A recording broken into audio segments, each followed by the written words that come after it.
But hello, everyone. For anyone in Manchester, you'll probably recognise this face on the sofa, or anyone who follows Molly Smith, because that's been a big, yes, that is true. big development. That is true. But I'm joined today with Meg Landi on the pod. So welcome to empowerPOD. Thank you so much. Thanks for having me. Of course.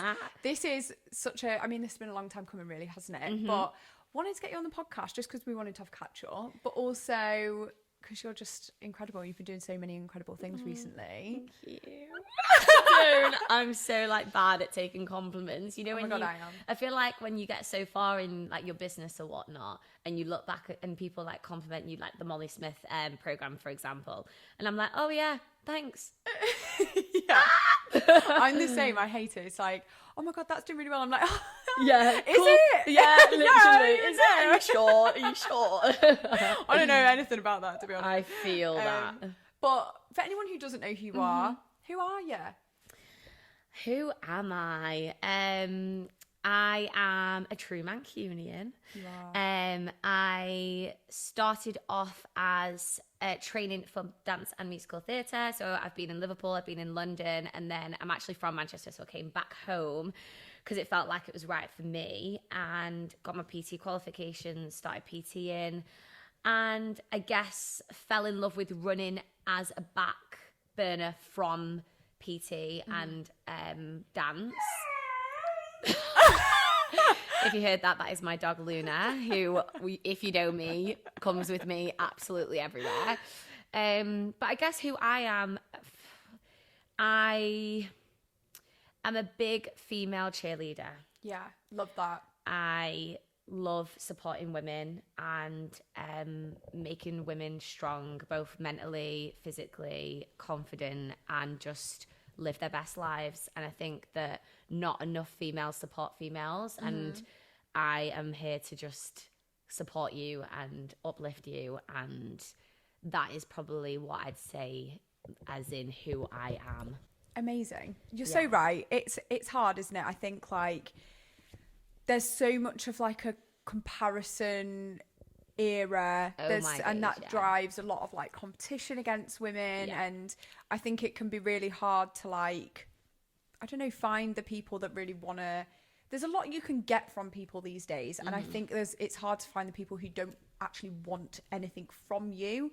They just want to support you and see you do well. I think that's really difficult to find. Literally. And I can vouch for that, the fact that you are just a huge supporter of everyone, and we were laughing before because you've got such a projecting voice, and you are, if you're in a room, you are encouraging everyone in that room to literally be performing at their best and most capable self, which is the most incredible thing ever, and you give up so much time for that as well. I think that it really truly makes me happy. Yeah, the one place that I can't help but smile is so I teach at a place called Barrys Boot Camp, and in class it's very motivating and very supportive in terms of running and lifting, and seeing someone achieve that little extra or just something, and they give me something more, I can't help but just smile. I love that.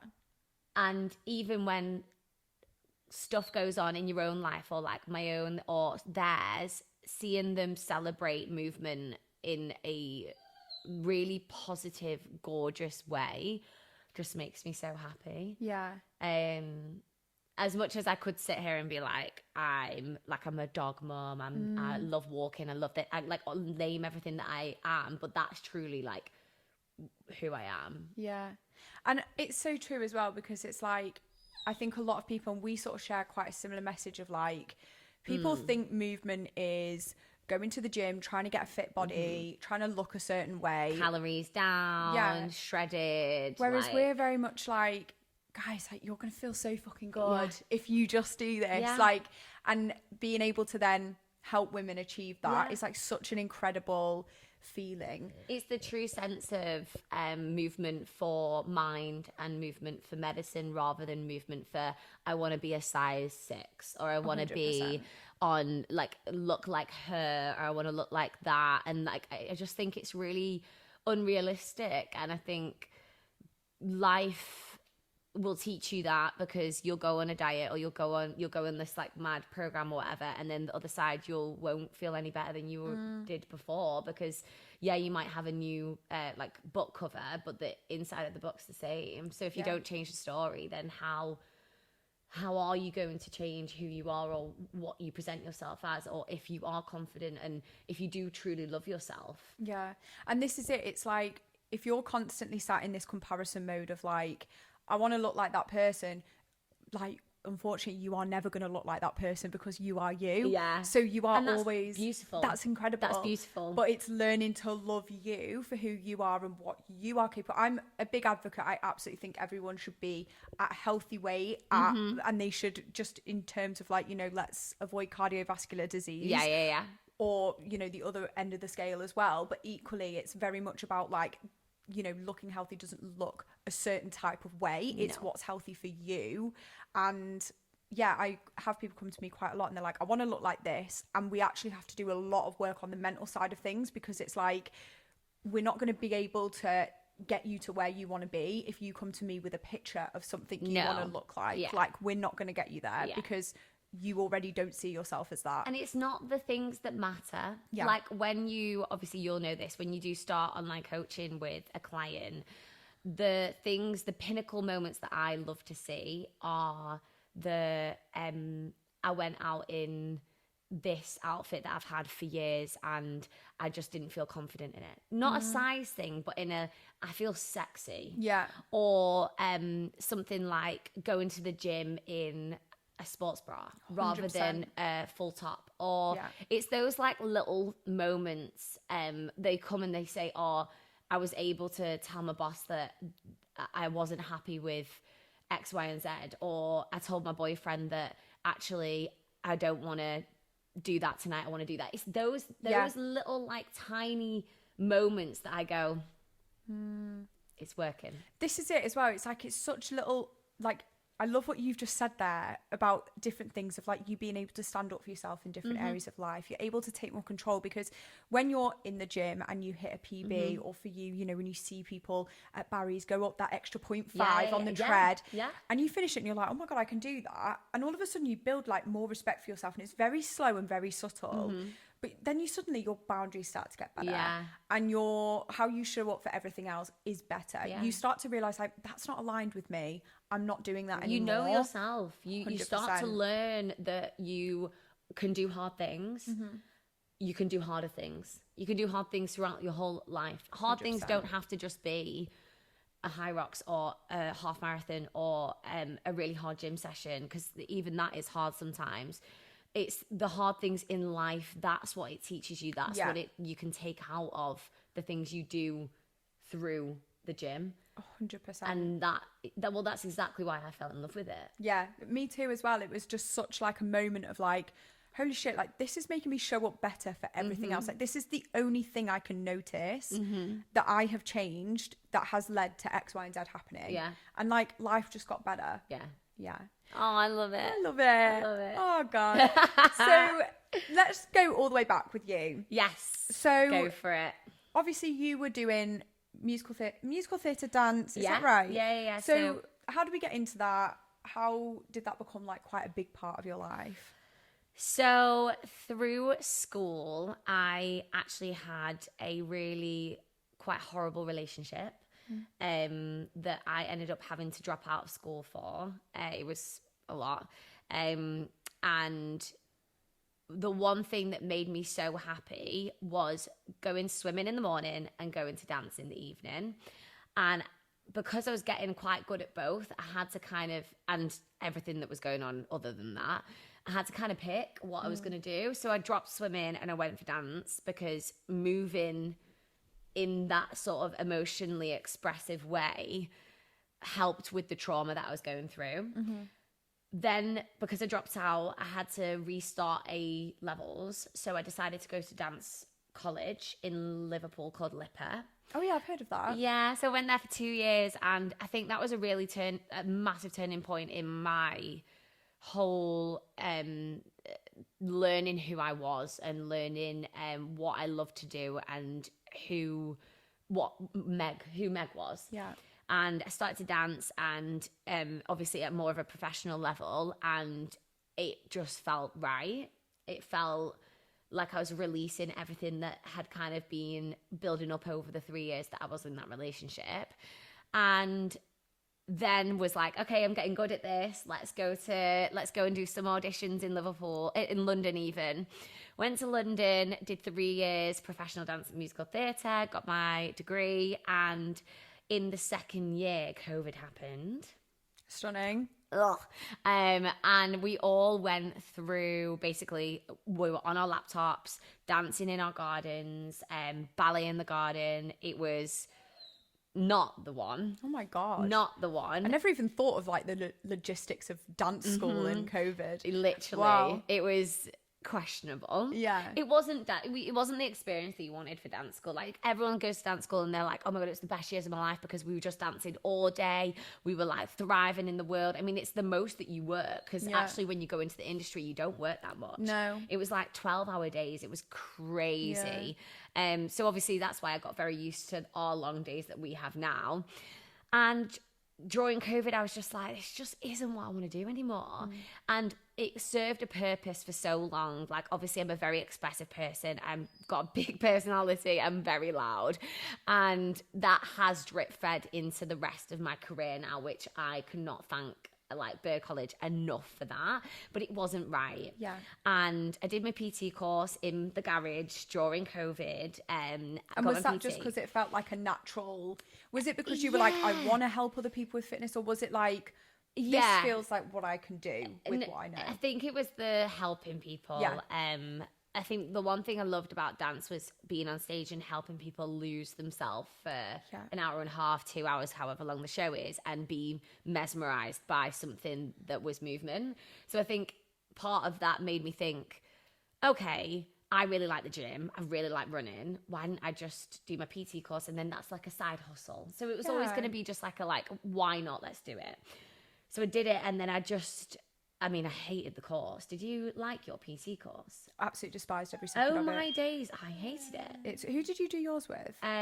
Train Fitness. Oh, UK. I did mine with Origin, and it was literally the worst thing I've ever done in my life. Yeah, I hated it. It doesn't teach you anything about... Yeah. Like, you don't leave it and go, I know how to program. Yeah. I know how... You don't have an absolute Scooby-Doo. No. Like, you don't have a clue. No. Like, I always say, like, thank God for F45, because they really took a chance on me. So did you know that I worked at F45?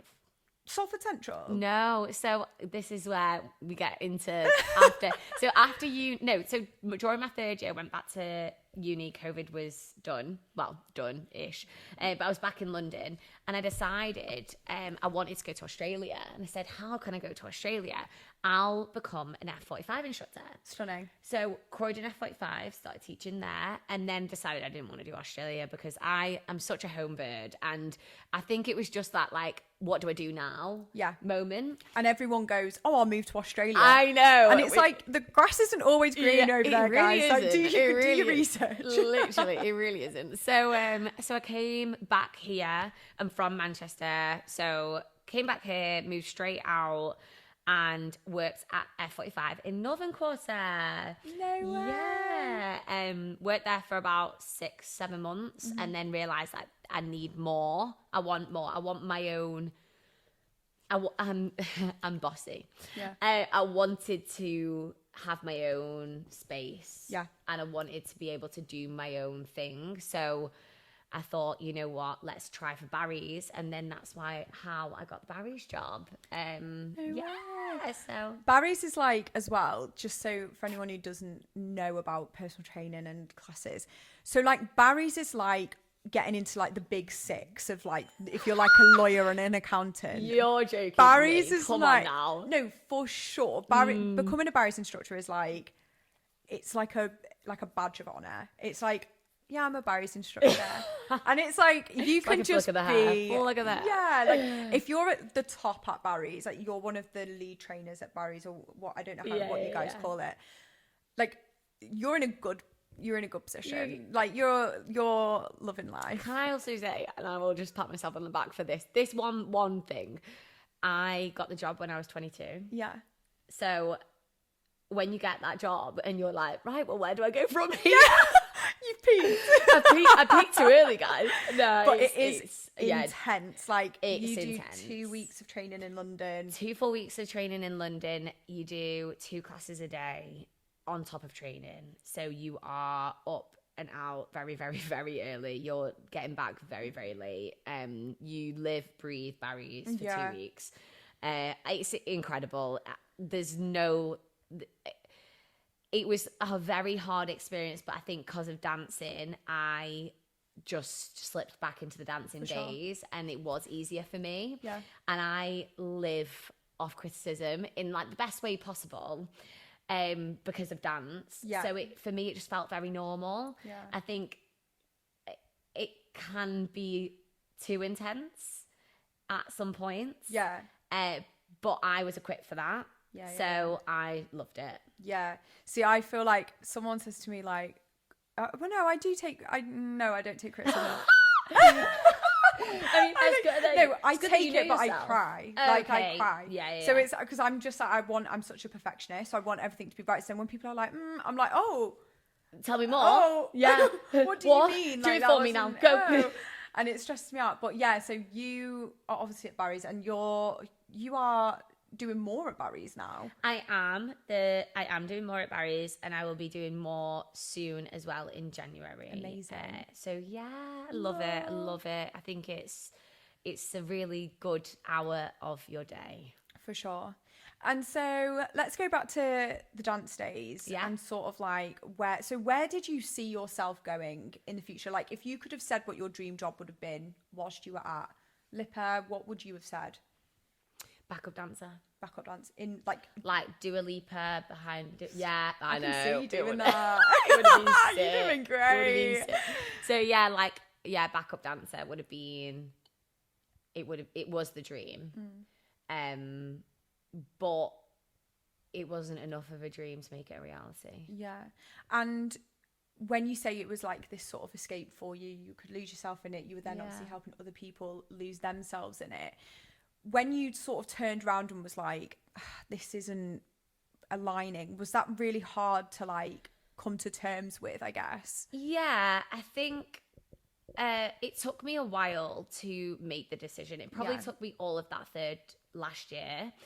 And I think that if COVID had not happened, potentially I would have carried on. Yeah. So far, and then probably done this later in my life, because I do think that this is my calling. For sure. So, it's so hard, isn't it? Dance isn't exactly the normal career choice anyway. Like, I've got 2 sisters. One's a primary school teacher. One's a doctor.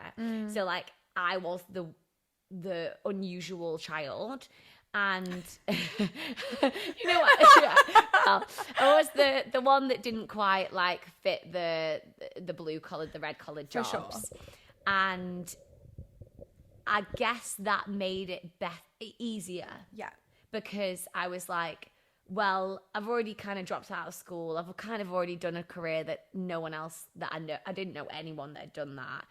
I've already moved out. What's the point in holding it to myself and being like, oh, well, you're not doing what you said you were going to do, you're not doing what your degree said. I think that's actually quite sad if someone does do the degree that they have chosen and it's not making them happy. 100%. So I'd rather be happy. I completely agree. I think there's almost, I read something about this the other day, and it's like a theory. I don't know, it's TikTok, so it's not Bible. Go on. I can't remember what it was called, but it was like about how people almost feel this guilt because they've spent so much time dedicated to something. So like, I did my degree in fashion. I spent 3 years. I literally used to have in my bio, like when I was 14, future fashion buyer. It's so embarrassing. So cute. But I was literally like, Devil wears Prada. Like, I want to be bullied in the workplace. Like, I want to have the worst experience, but it will be the best experience because I'll be in fashion. And then like to then finish my degree and be like I finished my intern year, I was like, I cannot work in that environment like ever again. If my team are listening to this, not you guys, but the other experiences heard. But yeah, so it's like then you feel this guilt of like, but I've I've got myself in loads of student debt. And you end up just jumping on the hamster wheel and like feeling like you're meant to do something that actually is completely not aligned with you at all.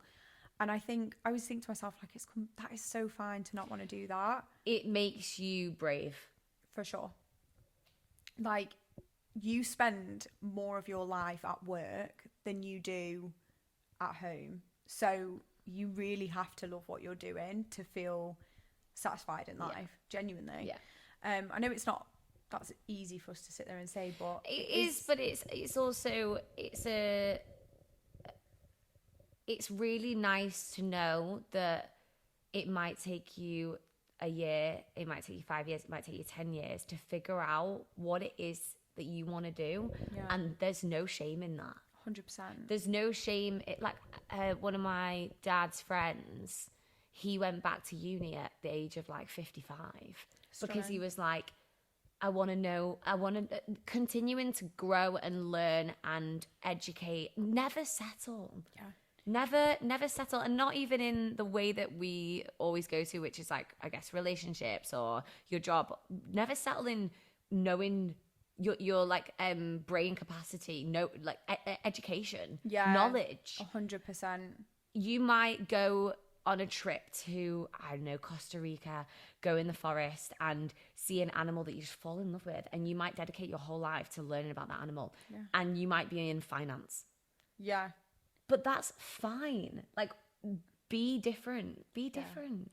And this is it. Like, you don't have to fit the mold that I think that society wants you to fit in right now. Like, everyone wants you to be an entrepreneur, earning £1 million, moving to Dubai, living the high life. If you like, it's completely okay to like not want these things. Yeah. Like, it's completely okay to like not want to be doing that. Like, you don't have to fit any mold. And I think that's one thing that I have learned from fitness is like, I mean, arguably I fit the mold of like becoming on the High Rocks high, but you learn a lot about yourself. I also think that you won't always be in that High Rocks. Like, the fact that you went from kind of lifting, running a bit more, found High Rocks, fell in love with it, carried on High Rocks. Like, you've molded from one to one. It means that you are generally just choosing what you find fun and happy and you're passionate about in that time of your life. In 10 years' time, you might be an ultra runner. Who knows? You could be a weightlifter. You could also fall out of love with the gym. Yeah. You might take up walking. Who knows? I think see myself walking. Yeah, I can see myself hiking, girl. But that's what I love about the world, is that being different and ever changing and ever growing. It's magical. For sure. I completely agree. And so we've become a PT. That's your life. You're PT and PTing. Running. When did you do your first marathon?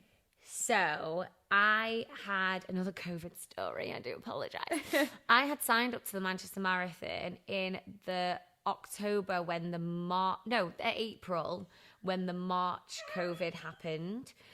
Obviously, it got pushed back to the following, the October. Did it get pushed back to the October?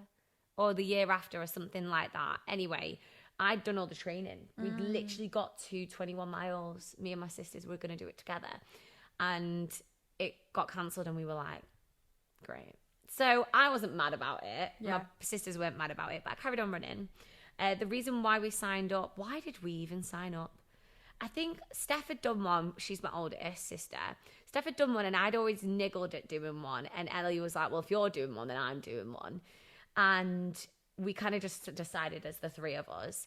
And then after that, they stopped running, but I still found love in running, and it definitely helps me with my mind, with my mental health, with I guess that one foot after the other mindless thinking was really important to me at that time. I found uni quite hard with people that I knew, because I was living with a house that really liked to drink, really liked to go out, and were quite hectic. And I was very much your grandma, I've always been like that. Reading, I love an early night. So I'd go and run whilst they were out. Yeah. And it was always my way of like enjoying some time by myself. Yeah. So then I started running just naturally, wouldn't even think would just go and run this route that I had. Yeah. And I didn't know how long it was. I'd just go out and I'd run and then I'd come back. I made it a little bit longer, came back. Then I moved home and I started tracking everything and signed up last minute to the half marathon, where the half marathon and the marathon were on at the same day. And this was in October. The day, I think it was 2 days before I was with F45 Northern Quarter, 2 days before I put on my story, okay guys, if I double my money for my charity, I'll just do the full. Stunning. No training. So I just went and did the full, and I cried, I laughed, I hated moments, I loved moments, and the feeling I had over that finish line was just sensational, and I just felt like I'd found my thing. Amazing. And then I just started long distance running. I've done 5 marathons now. So 4 have been just for fun.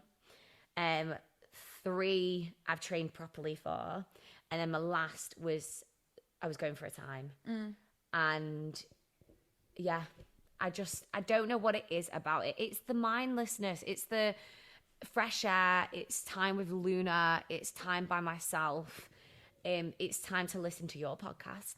It's just, I don't know, it's me time. Yeah. And like, if I'm at home, I'm cleaning, or if I'm at home, I'm working, or if I'm out, I'm bumping into people that I know, or this is the only time that I actually feel like I have for me. Yeah.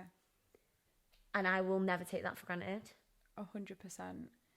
It's like that getting, like, you almost don't realise that your head has gone clear. And then suddenly you're like, oh my God, my head's so clear. Yeah. It's like, oh, that was great. Yeah. I love that. Yeah. And it really does, like I always talk about how it's the thing you want to do the least, but it's the thing you finish and you're like, I'm so glad I did that.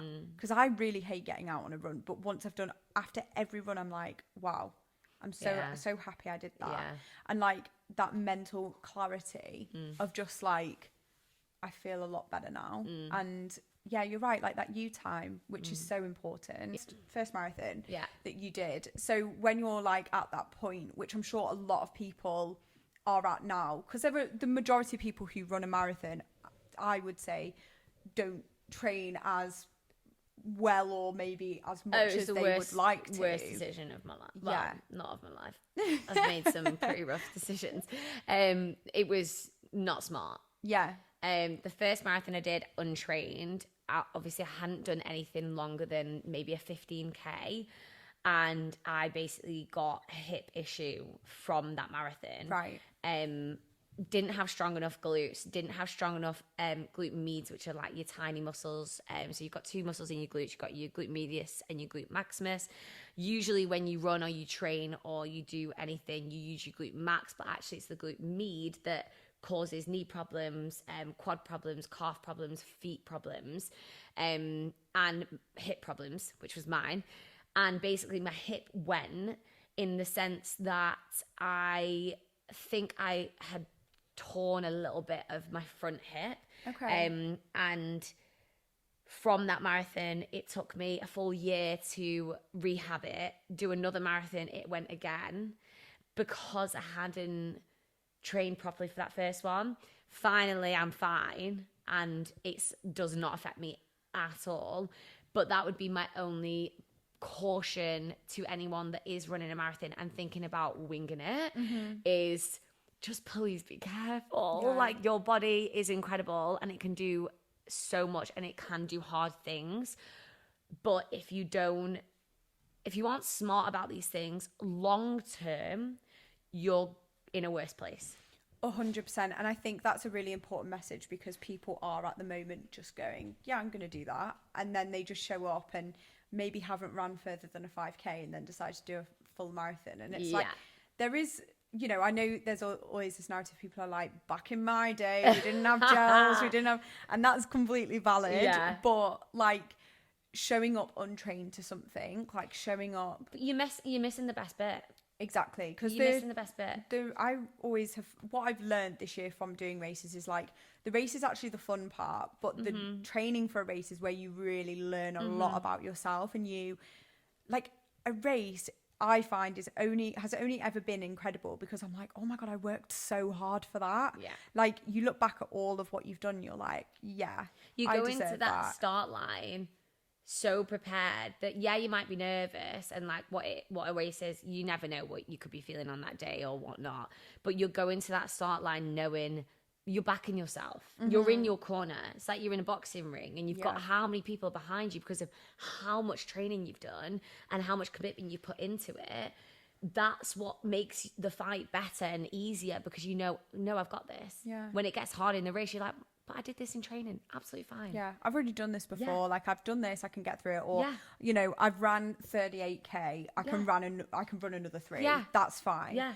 And it's really important that I think that's good. We've prefaced. Are you going to do a marathon? I am signed up to Paris next year, but I have said I'm not going to do it just because we're moving house. There's just a lot going on. Well done, because you wouldn't be able to train for it. Exactly. I'm just one of them people. If I'm going to do it, I'm going to do it right. Yeah. And I don't want to be in the midst of moving. I mean, we'll see. You know, when I get to like that 16-week mark, I'll see what sort of situation we're in and decide.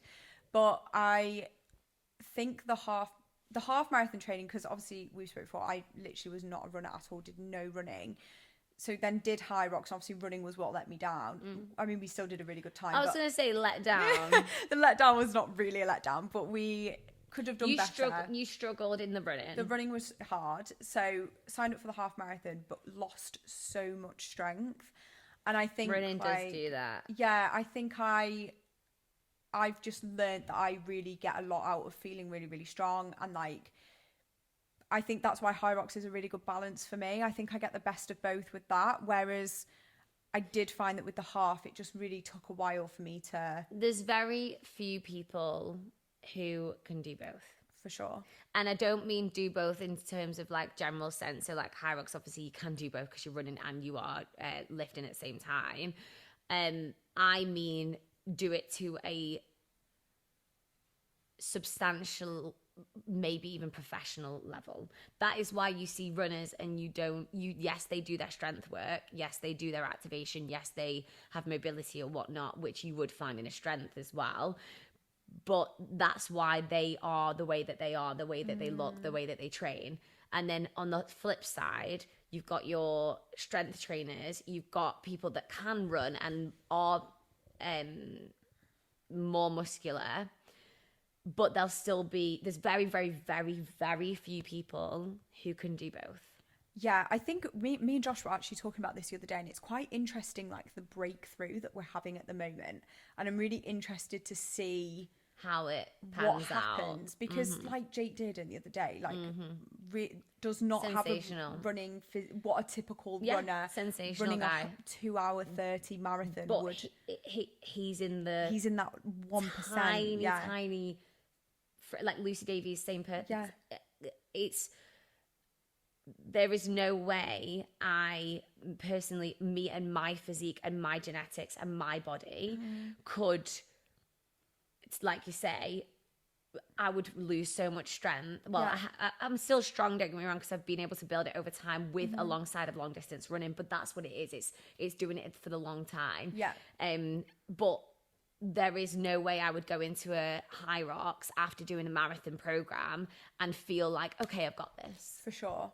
Like there's that lack of confidence with it. Yeah. And there's very few people that can transition so quickly between the two. Like I was so, like Jake is incredible to watch. Like Berlin, he did 2 hours 28, and then the weekend after was at the first world qualifier and came 11th. But I think he would have done better if he hadn't ran the marathon the week before. For sure. But that's there's only so much. But yeah, there's only so much you can do. Can give. Exactly. Yeah. And I think I think what is incredible though is still being able to be in that top 11. I can't wait to see I'm what so he excited. Does. He's just and he's also just so lovely. Yeah. So I've never met him. I'm like, oh yeah, he's great. You just want to, you know, when you meet people like this and they are just such a gorgeous human, for sure, you just want to back their corner even more and even more. And I think there's this like level of respect for people that are doing. I think when you're not in it, and I mean this in the least like patronizing way for anyone listening, I don't mean this in like oh my god, I'm in it and you're not. Like, I mean it as like, I know how hard it feels for me. So like to watch people doing things, I'm just like, it's like incomprehensible. But do you feel like when you were doing the half mass, because obviously I saw you. Oh my god, yeah, that was great. Someone came and tapped me and I was like, who the fuck is this? I was like dying at like kilometer. I think it was like 16 and it was like rough. Yeah. And it was you and I was like, right, just stick with Meg. And then she flew off. I was like, never mind. I think I remember tapping you and being like, come on, you got this. Yeah, you did. And I needed it right in that minute. Yeah, I really needed it. So I appreciate that. You're always welcome. But do you not think that when you were doing that half that like you are rapid, you are strong? I surprised myself, but that's because I really like think I am the worst person in the world and then the least fit person. So for me, like, why? I don't know. I just really have it ingrained in my brain. I'm like, you're not like, I don't know. So then when I do I think that's why I've really fallen in love with doing things like a high rocks, and because it doesn't mean anything to me. The time doesn't really mean much. And then I do well and I'm like, holy fucking shit. Like, oh my God. And it's like utter disbelief. Why? I don't know. It's weird. But I think it's, do you think it's a female thing? I think partly. And I think like, I went to like an all girls school growing up. Yeah. Like, well, I went for sixth form. Yeah. And I think it's just difficult dynamics. I think like, I think back to then, I think maybe I wasn't quite the person I would have wished I was in school. Right. I don't know. And then I think like that just, I think I feel like I like relive like arguments I've had in the past and think nobody else has ever had that argument before. And I don't know, I really gets to me. So I think I do all of this because it's like trying to prove that I'm not the same.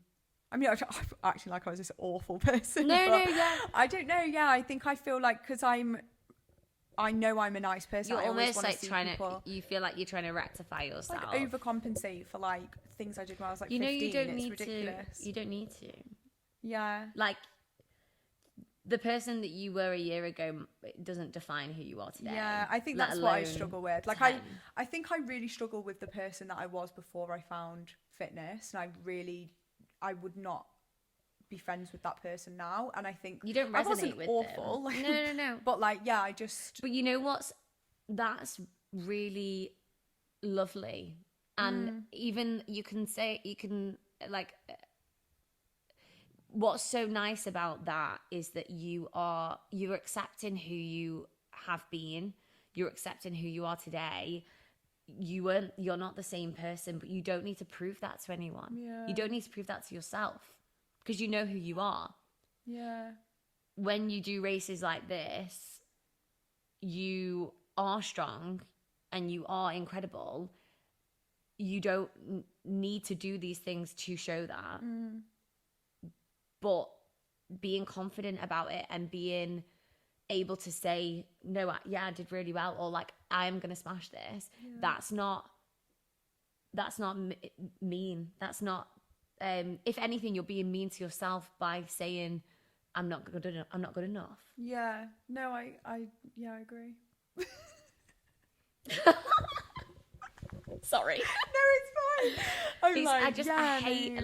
I feel like, so I, in school, had a group of girls who weren't the nicest to each other. And I guess there's always one person in that group that was a bit of a punching bag. And I think I was one of them. And that's obviously so sad. But at the same time, I would never hold them to it now because we're all completely different. We were so young. We were so young. And we were all learning who we were. I think it takes till you're about 21, 22 to realize who you want to be and what you want your life to look like anyway. Yeah. And that's before finding whether you like have decided what you want to work at, what you want to be. Yeah. And I think that it's so hard to be like, okay, maybe I was really harsh in school, or maybe I was bullied in school, maybe I was the bully, but at the end of the day, that doesn't define you today. That's gonna show you who you're not. That's gonna show you that, okay, well, that's fine, but you can't keep living every day thinking I've got something to prove, because you don't. You are who you are. Yeah, and it's weird really, because it was never something that like bothered me up until I did start doing all of this stuff. And then I'd think back and I'd be like, God, you were such a bitch in that conversation like 10 years ago. And it's like, I don't know what it is. It's like a real movement is therapy. It's exactly, I think it's just been a long time of like work. I mean, I'm acting like I was like fucking walking around like binning people and like fucking wedging everyone. But like, I think it's just it's I've never ever heard. I've always only ever heard a victim story though. Yeah. So it's enlightening to hear someone talk about it from maybe a different perspective. And I definitely had a hard time in school. Like I definitely wasn't like in the popular bully group or anything like that.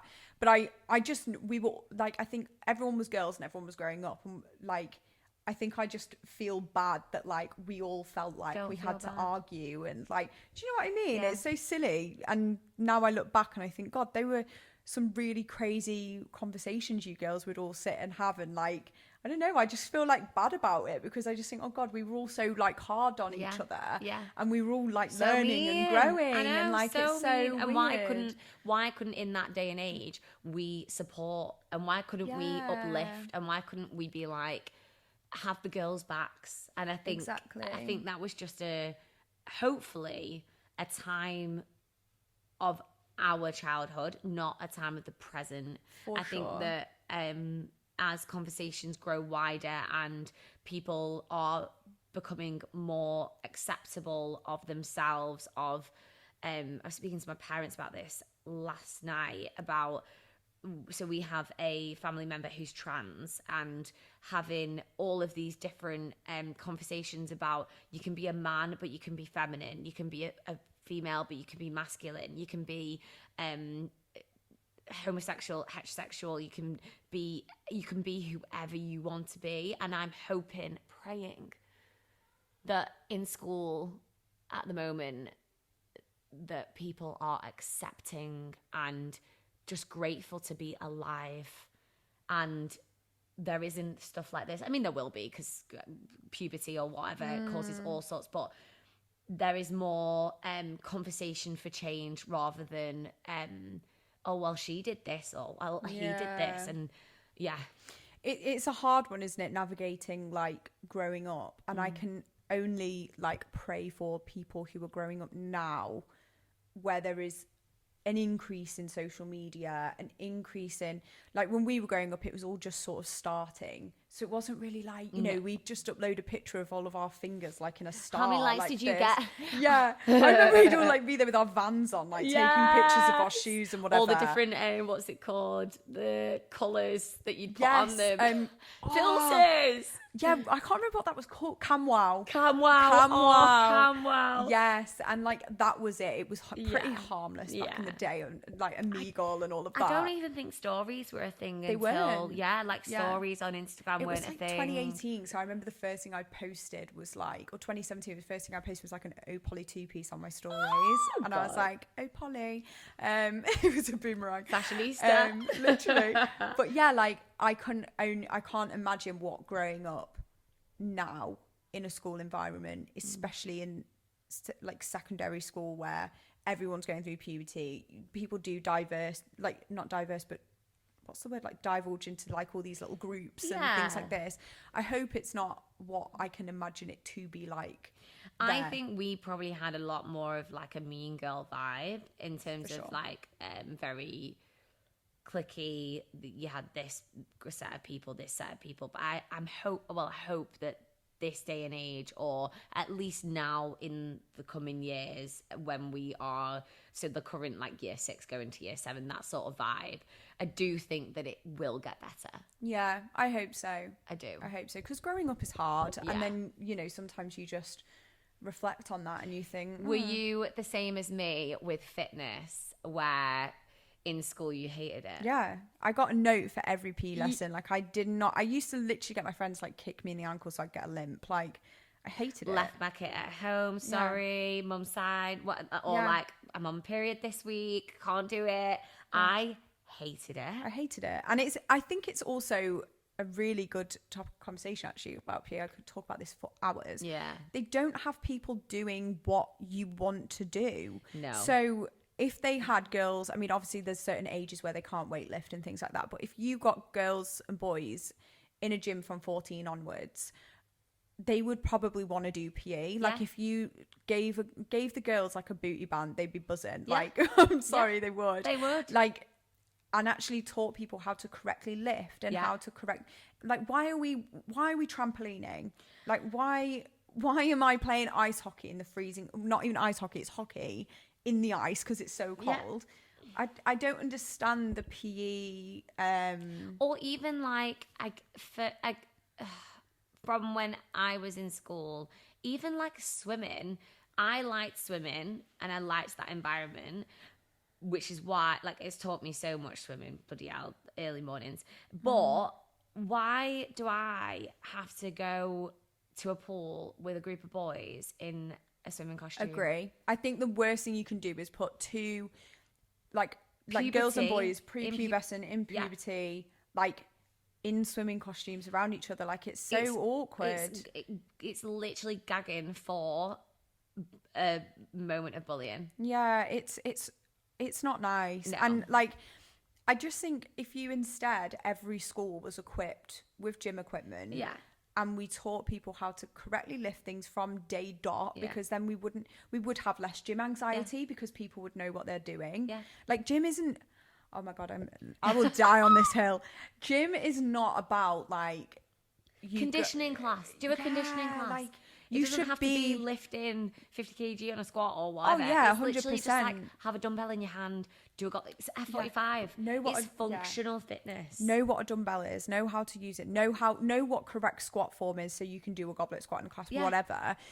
Why are we not teaching children this? Why are we not having PE but also having PE like education? What is a macronutrient? Like, we would have so few problems if people knew how to correctly look after themselves from a young age, because what we're now seeing is grown adults having children who don't understand it, and this very vicious cycle continues of like, no, people aren't looking after themselves, or having adults with severe eating disorders, with lack of motivation to go to the gym because they think that it's like PE and people are going to be like, what are you wearing or whatever, because that's what happened in school. Or just like, what is the school PE kit about? Like, you want modesty and then you have us out in these disgusting outfits that no one wants to wear. Well, we wear boy stuff. We wear stuff for the boys, exactly, and that's like super fine if you're happy with that. But like, what if I wanted to wear a cute pair of shorts? What if I wanted to wear a pair of leggings? I can understand them saying, you know, we don't want pink defined bum scrunch shorts. That's appropriate, I understand, but get people in, let the girls wear some tighter shorts that they want to wear. Like, it's not inappropriate. You're creating this narrative that women's gym clothing is inappropriate. And then going into that, you end up having girls that either go one direction or the other. They end up wearing inappropriate stuff because they feel that's the only way to scream their confidence. Or you go the complete opposite and people don't want to wear the things that they should be confident in because you've taught them that they have to fit into a box. Oh my God, yes. A school is hard. It's really hard. School is hard. I'm glad we're both the same. And look at us now. I know. PTs. Who'd have thought? I know. Not me. Anyway, back to you. We've gone. I like this though when it just becomes a conversation. It's nice. But I wanted to talk about your recent marathon. Go on. Am I right in saying a 44-minute PB? A 44-minute PB. Wow. From my first ever marathon. So talk me through the decision on what time you wanted to achieve. How was the marathon? Did it go how you wanted it to go? Okay, so 2 weeks ago, I ran Lisbon Marathon in 3 hours and 29 minutes. Insane. On the dot. On the dot. Insane. That's a skill in itself. Literally. I was like, oh my God, what? I was the 91st woman. And like, yeah, it was wild. It was wild. I trained so hard for this. Mm-hmm. I put a lot of things on pause for this, but I wanted to. It was completely my decision. And I went to that start line and I had put so much pressure on myself to get this time that I think I always saw myself as a runner, and I've always seen myself as good at running, but only really in the past year have I gotten times or gotten paces that someone would kind of go, you're quick. Yeah. And that crept up on race day. So day before I was absolutely fine. I was actually really chill. I think being out of the UK helped with that. For sure. Because it was like a new place and I just felt like, I don't know, I felt calm. I felt ready and calm, and not, if anything went wrong, I was in a different place, so it didn't matter. Yeah. And I didn't know the route. I knew that it was like train out, run around the coast back, but I didn't know much more than that. So then on the day I woke up, I hardly slept. I woke up on the day and I was riddled with anxiety. It was just so much pressure. And don't get me wrong, I know pressure is a good thing because it means I wanted it, and it meant that I was really like, I really wanted it. And I set off, and from the get-go, I did not want to run. From the get-go, it was just one of those races that I had so much spinning in my head. There was personal life, there was pressures, there was anxiety about getting the time. There was just a lot going on in my head. And usually running helps with that. Mm-hmm. However, the first like half of the marathon was up and over hills, and I didn't realize. And I've done hill training, don't get me wrong, but I don't know why, but because my body was under so much like stress, my quads started to seize, and I was like, I can't do it. Oh, I was also running a 4:30 pace for the first 6 kilometers, and I think that put my heart rate up to 175. Yeah. And me in my head, I was like, is that quick for you? Or is that, I didn't know whether you were saying, like, I was running a 4:30, I'm slow. No, quick. So, quick, yeah. So what I was trying to average was a 4:55. Okay. That was going to be the plan, 4:55 for the whole of it, and just enjoy it. Yeah. And if I can speed up at the end, speed up. If can't, then just continue that, and that would get me my sub 3:30. And basically, I was at 4:30, and I kept looking at my watch like, oh, it's wrong. It's wrong. Like, because have you ever done a marathon before? Well, half marathon, and being like, oh, my splits are like not what the end told me. Yeah. Does that make sense? So yeah, like you look at what you've broke it down as, and your splits are saying it was like higher. Yeah. But at the time it was saying so I was lower. like, it's my Garmin's wrong. I know that I need to be quick right now, so I'll just keep pegging it anyway. Yeah. So I got up and down these hills for the first 6K, and I was like, I'm absolutely gassed. I need to pull it back, and I was like, no, I've got my time. Like, again, all these anxieties, everything. I felt sick. I felt dizzy. I felt everything. Got to about 19 kilometers. I was like, I don't know how I've gotten this far. And I called my friend at the time and was like, I have to stop. I can't do it. I need to stop.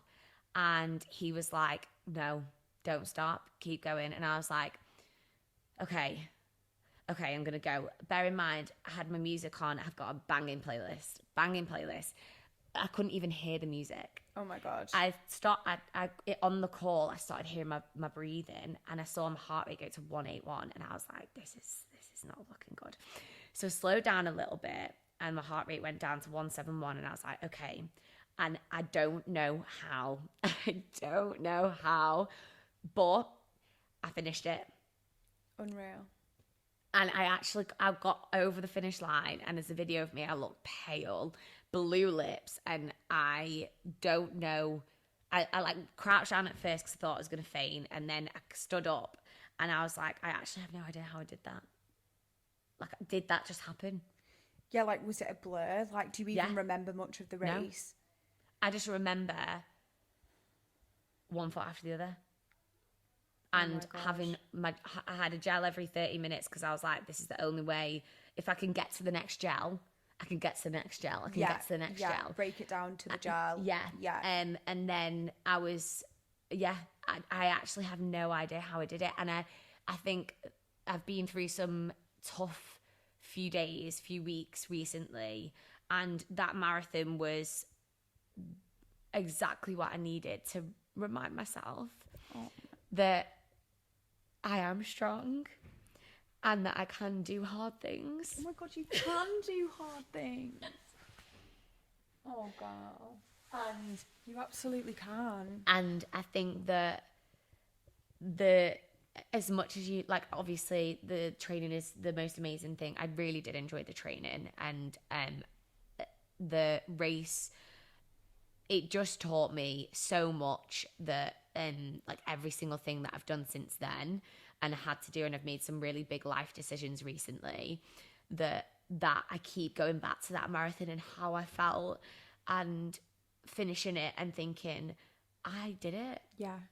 I did it. Even though it was a horrible race and it was 3.5 hours that I was like dying, but at the same time, like, that has resonated with me so much. And I think even if you don't enjoy a race, or you're like, never again, that will teach you so much about who you are. And I thought 100%. I was pretty hardcore. Yeah. And I thought I could do a lot. Like, I've been through a lot. Yeah. And every time life throws something at you, you just get reminded that, no, you can do this. This is just another hard thing that you can do. 100%. So yeah, it was an experience, to say the least. To say the least. I just think that is such an incredible, like, coming from someone like you. So say for like what I see from you, I mean, you are always very open and transparent anyway about your fitness online, but I always see you and I'm just like, God, running must come so naturally and so easy. To see someone like you who can take this experience and be like, that was really hard, it's not easy. Even at your level, it's not easy. And I think that's really, like, obviously if it takes you 4.5 hours to do a marathon, you have your own battles in that, but 3.5 100%. Isn't just because you're quick doesn't mean it's like easy for you to get to that finish line. And so you just had nothing in your brain. What was it that, when you're obviously calling your friend and saying, I'm going to stop, what was going through your head when you were like how long had you been thinking, I need to stop here? Since 5K. And what was that call? When you made that call, was it like, I need to make this call because I need someone to tell me it's okay to stop?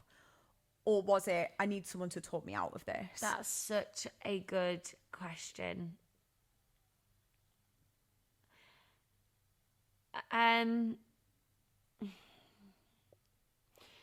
I knew deep down I wasn't going to stop. Yeah. Because I couldn't do that to myself. Like, I do not give up. Yeah. I'm so strong-minded. And I was like, don't let this defeat you. If you have to do it in 5 hours, you are finishing this race. And I kept thinking back to, I don't know where I heard this or why this was in my head, but I kept thinking, it's not finished till you're over the line. Yeah. And like, that's all I could think about. And I think I called my friend because I don't know. I think I needed to break the marathon up in a way. Yeah. I needed that like moment of, I needed to stop the music and be present. I needed to feel present. I needed to feel like I was actually doing the marathon because I didn't feel like I was doing it. Yeah. Like I felt like my body was doing it, but my mind was somewhere else. And I feel like that was a moment of, it was a reminder that that's what I was doing. I was actually running a marathon right here, right now. And in a sense, it was probably the latter that I needed someone to say, no, you can do this. Yeah. And it's quite sad saying that though, because I know how strong I am and I know how, like, I can do anything I put my mind to. So I think that's quite a weird one for me to realize, because I don't usually seek someone else's gratitude. What's it called? I don't seek someone else's like approval. I don't think it's sad though. I think it's like a really beautiful reminder that you are a human being. Like you got from 5 to 19k through your own grit, will and determination. You also could have stopped. That's very cup half full. You decided, but I need your positivity. It's not sad to, if anything, it's really lovely to admit that. Yeah, of course. For me, like, of course, I need Josh on the sideline screaming my name. Yeah. Like, I could get through it without him, but sometimes it's nice to just have that push. You don't want to. And I think in a world at the moment where there is so much on social media that's like, you can do hard things, you can do this. It's like, but I'm also like Emily, and you're also Meg, and like we were once just little girls living our life, like, and it's okay to like, you know, find things difficult and need someone. I think this is something that I am definitely like working on at the moment. So my cousin said to me a couple of days ago, you constantly give and help other people and give positivity and help everyone else. Sometimes you've got to let us help you too. Yeah. And that made me cry. I was like, you're right. Like, if you're in a job that you're constantly giving, like you, a nurse, like a primary school teacher, like whatnot, we're so proud of being the person that gives, but actually sometimes you need it back. Yeah. And you need that support and you need that help. And I guess that was a call for help and support. And then I got to the finish line. Exactly. And you could have not, you could have so easily have just been like, I'm not calling anyone, I'm stopping, DNF, see you later. Yeah. And you knew in yourself you weren't going to quit. Yeah, there's no way. You do just need someone sometimes to just be like, go on, you got this. Yeah. And it's like, no, I have got this, because it's fucking hard. And I think we do live at the moment in this place where, well, a marathon's not hard because everyone's doing an ultra marathon every week and everyone's ran 2,000 miles and all of this, and that's amazing. It's so funny because this is my 5th marathon, and obviously my first one I did in 4 hours 13, and now I've done it in 3:29, and it was only, so I've done all in between. I've done like a 3:46, I've done a 4:03, I've done a 3:59, something like that. And this is the first one where people have gone, you're really quick. And I'm like, it was the one I didn't enjoy. Yeah. And it's funny because like I'm sitting here saying, I've done 5 marathons, and people are like, right, okay, cool. Because this day and age, it's the norm. Yeah. And like 5 marathons is insane. I'm also 25. Yeah, like it's a lot that you've done. And also like a half marathon is a lot. A half marathon is so long. Yeah, to be running is an achievement. Like to run around the block. Yeah, you don't have to do I always keep saying this. You don't have to do high rocks. You don't have to love it. It's okay. My dad is going to hate me for saying this, but he has just basically came to me and was like, Meg, he doesn't run. He came to me and was like, Meg, I want to start running. I want to be able to do a park run on a Saturday morning. I want to be able to run for 5K without stopping. Please, can you not tell anyone? But will you help me? I was like, absolutely. He did his Tells the whole podcast. No, literally. Hi, Dad. He did his first 5K on Friday without stopping. I think I was just as happy when he told me that as I was when I finished that marathon. Yeah. And that was my 5th marathon. Yeah. It's not about the distance. It's not about the length. It's not about the time that you do it in. It's not about how quick you do it. It's about what it means to you. Yeah. You as an individual pushing past your own limit in self-belief, I think is so incredible. And pushing past that limit in self-belief, as you do and achieve different things, naturally your goal increases because you go, okay, I can do 5. Oh, maybe I'd like to do 7 or 8. Yeah. Right. But so what I think is dangerous at the moment is people are seeing people who've already done all of this, but they've not documented it because social media wasn't that rife with it, whatever. They're then going from people are trying to jump from like 0 to like 75 or like, I don't know, I didn't just say 100, but you know what I mean? Let's say 100 is like at the top.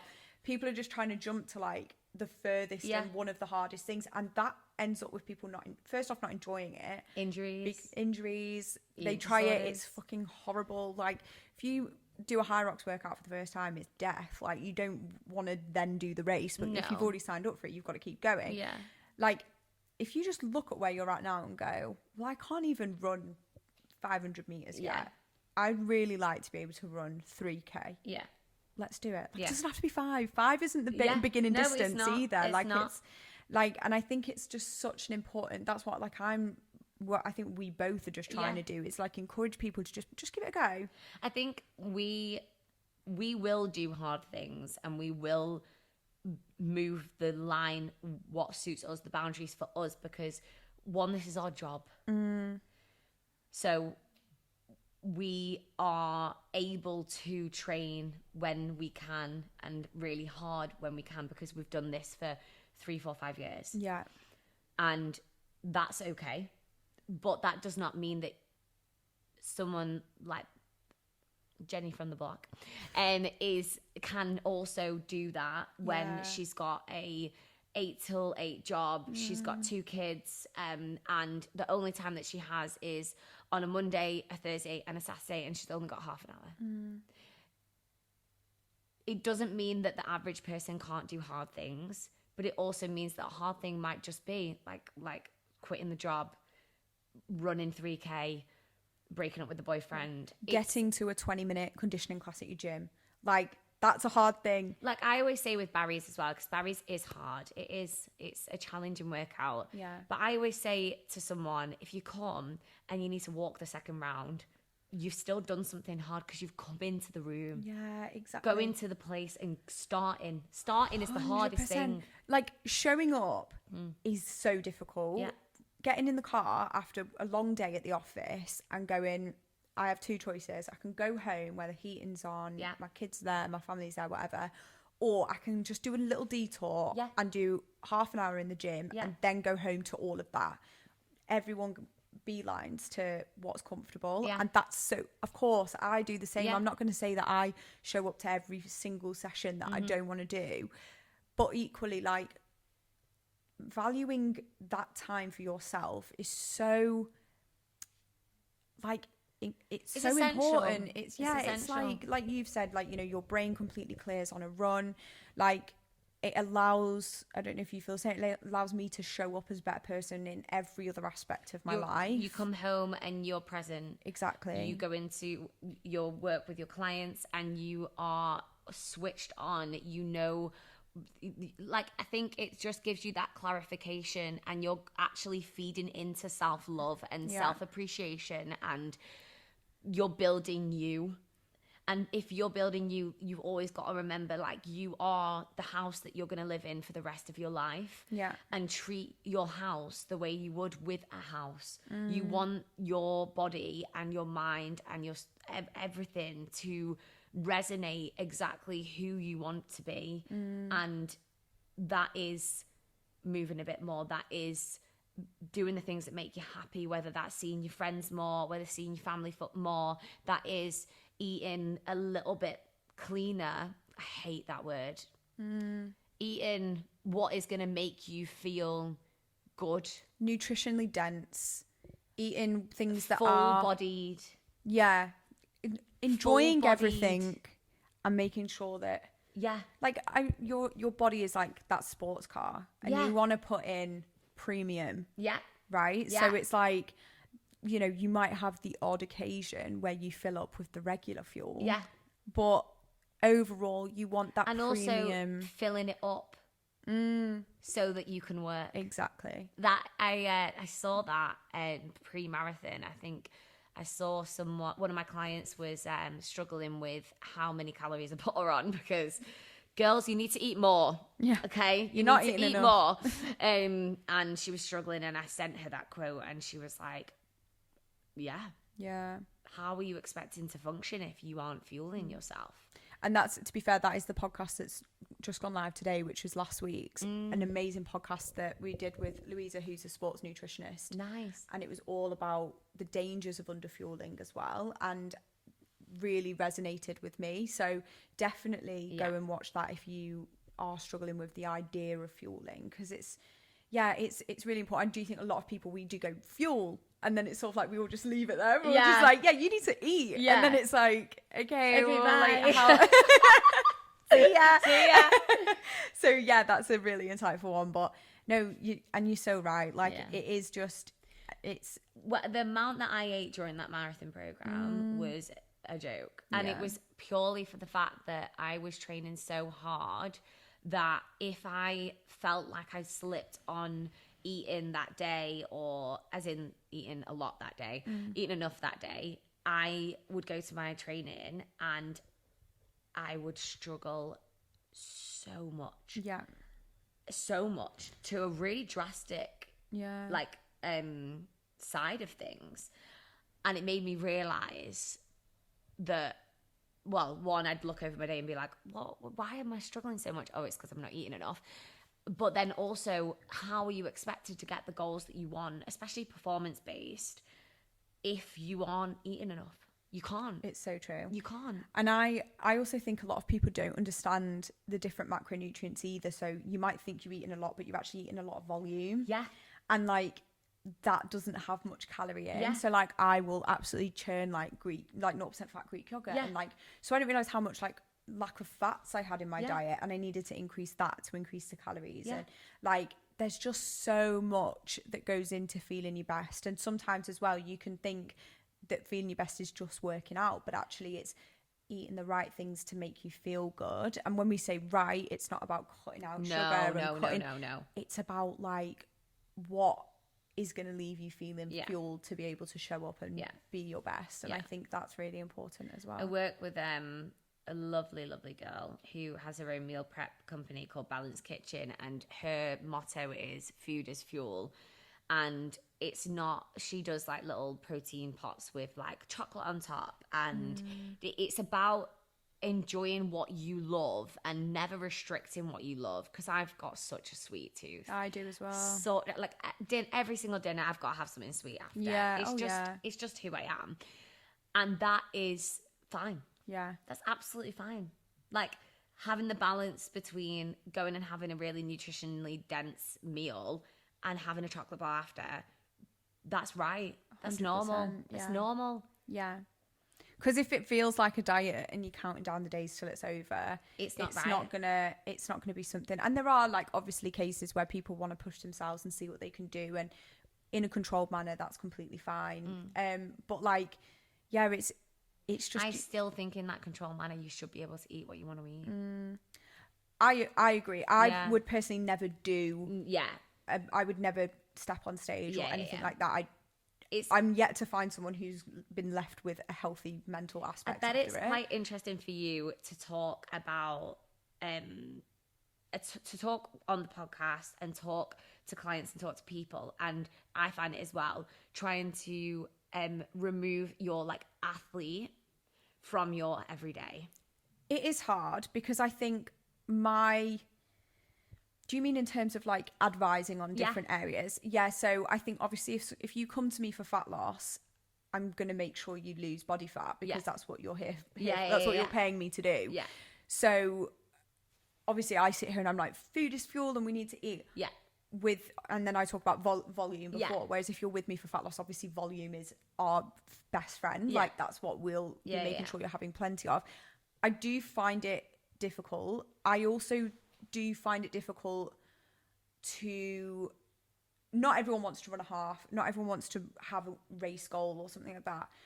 I find it difficult to advise, not necessarily advise, but I feel like, I wish everyone had a performance goal in mind. I wish people come to me and be like, I feel so much stronger this week, but I don't look how I want to look. Yeah. And I find that really hard. Because it's a narrative I completely understand. It's a narrative I've been in myself.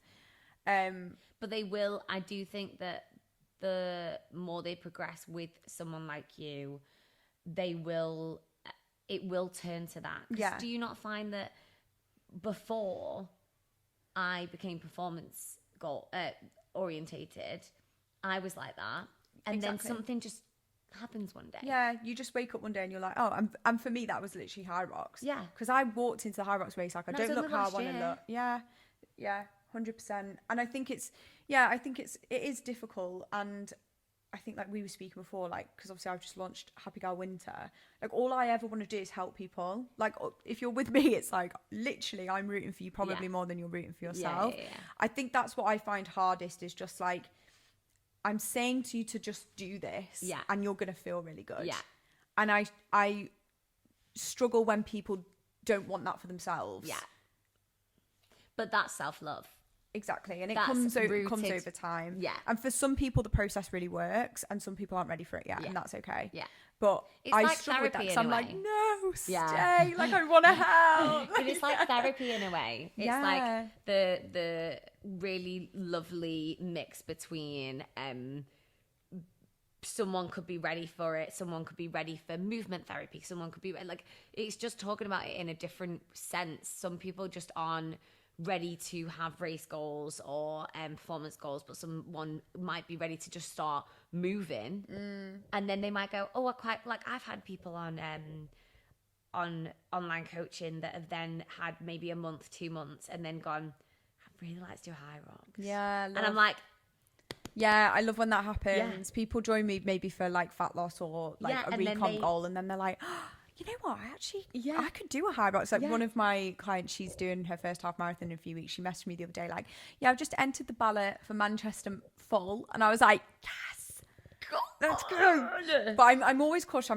Especially with marathon training, I'm always like, let's do your half and let's see if you enjoy it. Yeah. And then we'll discuss your full. Yeah. Because full and half training are two completely different ball games. They are. But I just love to see people realize they can do things. I think it's just the most rewarding job that we could possibly have. And I think when we're in our position, we're just like, let us help you. Know. So no, literally, it's so true. Yeah, it's so true. It is. So, I mean, thanks for coming on. Thanks for having me. Mate, honestly. I feel like it's been quite a roller coaster. I know. I feel I'm literally trying to think of a title for this podcast, like Meg's Life / Therapy / talking about coaching. So, like, there's so many. I know. It's, yeah. But I hope you guys got a lot of value from this conversation. I certainly did. And where can people find you? So I'm Meg Energy PT on Instagram, and follow my Strava, Meg Landi. This is so funny that you've just said your name, because I'm always like Meg Energy. Like, I'm always like Meg Energy.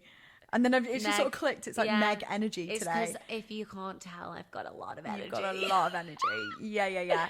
And are you Lulu Run Club? Is that still? So Lululemon Run Club has paused, but I'm starting my own run club called Bold Run Club. It's kind of like run bold. Love. Be big, be beautiful, be bold. And it will be on Wednesday mornings from town at 6:45 a.m. Amazing. And it'll be a little 5K. So that's also something to look forward to. That's going to start in November, start of November. I love that. Amazing. Yeah. Well, thank you so much for coming on. Thank you, and good luck in High Rocks. Oh my God, yeah. Which one are you doing? Birmingham on Sunday, solo. Yeah. Let's praise the Lord. Are you doing any I'll be praying for you. Yes, I've got a mixed double and then two doubles booked for this season. So I've got mixed doubles London end of November. Nice. The week after, Gem doubles, and then in January, me and my friend Georgia are doing doubles. Stunning. Yeah. I'll see you in London. I'm there for solos again. You're on the same day as me. Stunning, yeah. You're on the Sunday. God. So I'll cheer you around. Yeah, thanks. You're welcome. Everyone's messaging me like, oh, I'll be there to cheer. I'm like, honestly, guys, I'm not walking in that venue until... Like, I feel really bad because I'm like, oh, God, I should really go and watch people. But I'm like, I physically feel unwell. Like, I don't think I'm going to... prioritise your own race. Because if I was there if I was racing the Friday, I would stay the weekend and watch people. Yeah. But because I'm racing at 11:50 on Sunday, I'm like... I will be there. Oh, great. I can't wait. You'll be amazing. No, I do you know what, guys? I'm ready for it now. Yes, you are. I'm ready. Like, I have trained. You have to keep reminding yourself you've done everything for this. For sure. This is the dance. This is the moment to enjoy yourself. This is all the hard work. This is the reward. Put in. This is the reward. Yeah. And on that note, we'll see you guys on the next episode. See you.